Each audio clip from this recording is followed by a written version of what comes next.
Hello and welcome to Auto Shenanigans. How the devil are you? Have you had a good week? My name is John. Thank you very much for joining me for another exciting Great British Road journey.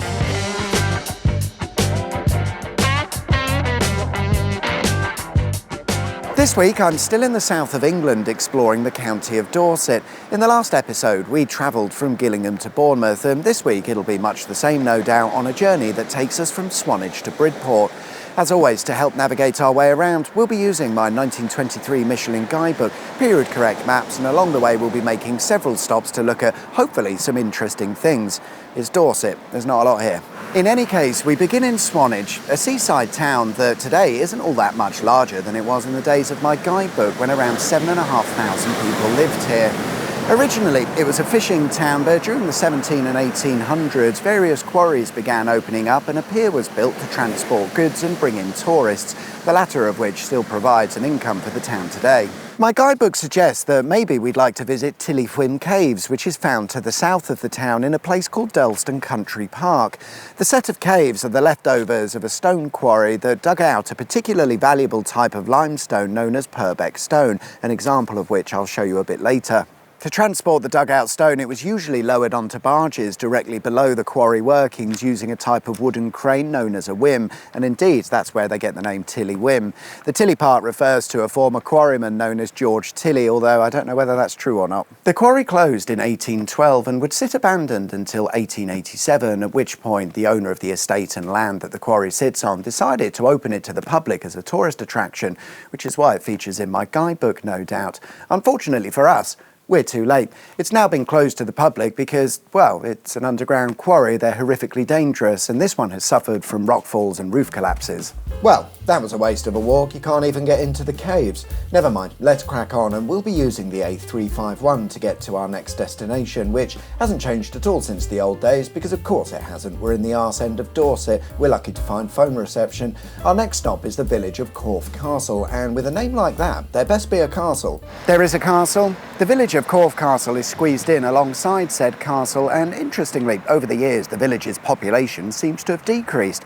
My guidebook suggests maybe we'd like to take a look at Corfe Castle. Oh yeah, of course. Corfe Castle is well old, and accordingly it's a Grade 1 listed structure and a scheduled monument, so basically leave it the f*** alone. It was built in 1066, but as is usually the way, the original structure has mostly been replaced over the years by bigger and better things. But it is believed that the original structure was made at least partially out of stone, meaning whoever owned and built the castle had bare wedge bruv, and this also made it one of the first castles to be built out of stone. It all went tits up in 1645 when it was partially demolished, and we're left with the ruins. But what if, like me, you want to see the castle up close, intact, and more importantly, you don't want to pay the National Trust's entrance fee? Well, I have a solution. Come take a look at this.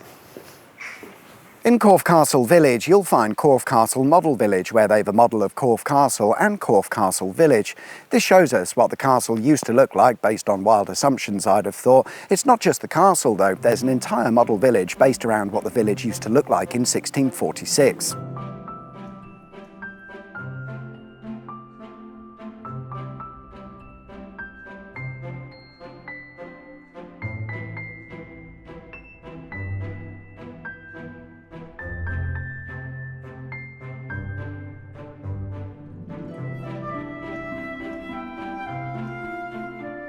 Remember earlier when I said I'd show you an example of some Purbeck stone? Well, the time is now, and I've come to a quaint village where they've used a giant piece of Purbeck stone as their village name sign. Welcome to Shitterton. The reason they've used a massive chunk of rock as a village sign is because people kept stealing the original metal signs because, well, it's funny, isn't it? Yeah, it is, but Shitterton, other than the name, has nothing going for it, so move on we will, and from here we've no choice but to pick up the modern A35, which replaces the original road, although interestingly, the slip road we'll be using used to be the old road before it became part of the A35 dual carriageway. Since we're on it, we'll use it all the way to our next destination, which is the town of Dorchester, an ancient settlement that was expanded when the Romans came along, and perhaps as a result, today Dorchester is the capital of Dorset. In the days of my guidebook, it was a town with around 9,500 residents, and according to my guidebook, we can look at old things or old things. So here's a Roman amphitheatre known as Marnbury Rings. It started out as a Neolithic henge, which is a bit like Stonehenge but without the stone.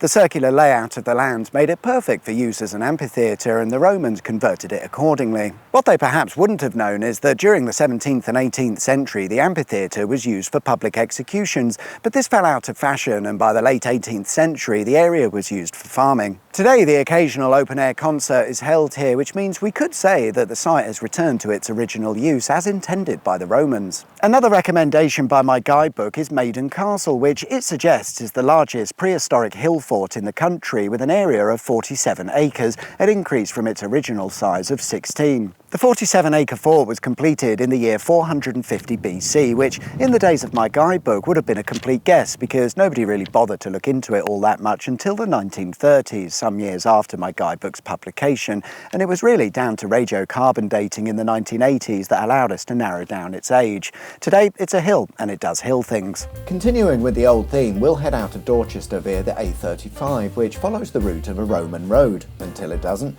but it does follow our period correct maps correctly, so we'll be able to cruise along enjoying some countryside, and before you know it, Bridport, a small town that's well known for its rope and net manufacturing industries that can be traced back in the town as far back as the 1200s, and apparently the rope industry is the reason why Bridport's main road is excessively wide.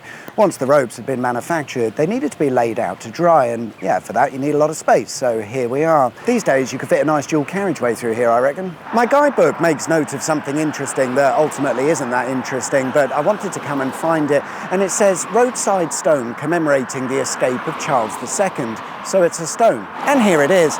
Basically, Charles II had been defeated in the English Civil War and was getting the out of here before his enemies caught up with him and gave him, no doubt, a bit of a murder. There was also a £1,000 bounty on his head, so things weren't looking too great for old Charlie. Long story short, he was very nearly caught right here in Bridport, but at the last minute he turned and ran, or more likely rode his horse up Lee Lane, narrowly avoiding his captors. In the end, he did escape by sailing over to France. Oh, sorry, spoiler alert. A short distance to the south of Bridport is the end of the land, or the seaside, and in a place called West Bay, we find something rather special, a UNESCO World Heritage Site. The coastline here at West Bay is part of a 95-mile-long coastline that's a World Heritage Site, and the reason that anybody gives a toss about it is because it's known as the Jurassic Coastline. The cliffs along this coastline provide a sequence of rock formations spanning 185 million years of the world's history. Pretty old then, and the particular cliff that we're looking at is known as the Bridport Sand Formation, where each layer tells a different story of the world's past. If only I was a geologist and understood any of it. Still, if you want to find the remains of some dinosaurs, the Jurassic Coastline is probably a good start. And there we are then, guys. That's all we've got time for this week. Thanks very much for watching. I hope you liked the video. If you did, there is of course a button specifically for that, and if you haven't subscribed already, please consider doing so. That would be wicked sweet awesome. Enjoy the rest of your week, whatever it is you get up to. My name's John. You've been watching Auto Shenanigans, and I'll see you guys next time for another exciting Great British Road Journey. Until then, take care. Bye-bye.